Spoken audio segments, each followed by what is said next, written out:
निदा के नन्हे दोस्त और दूसरी कहानियां। चिड़िया। अहमद के बाग में एक चिड़िया रहती है।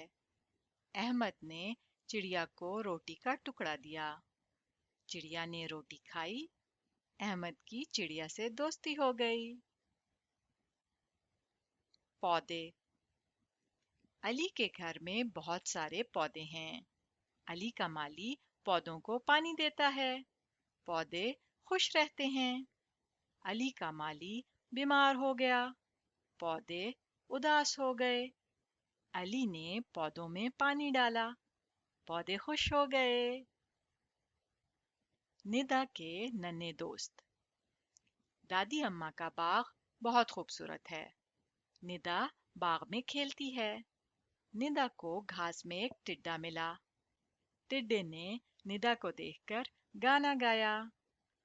पत्थर पर दो घूंगे बैठे थे। घूंगों ने निदा को देखकर सर हिलाया। निदा ने एक गुलाब देखा। गुलाब के इर्द गिर्द 3 तितलियां नाच रही थीं। चीकू के दरख्त पर 4 मकड़ियां जाल बना रही थीं। निदा ने मकड़ियों को देखकर ताली बजाई। 5 नन्ही चूंटियां एक गमले पर चढ़ रही थीं। निदा ने देखा वो एक कितार में जा रही हैं। निदा भागकर दादी अम्मा की गोद में चढ़ गई। उसने दादी अम्मा को अपने नन्हे दोस्तों की कहानी सुनाई। खत्म शुद।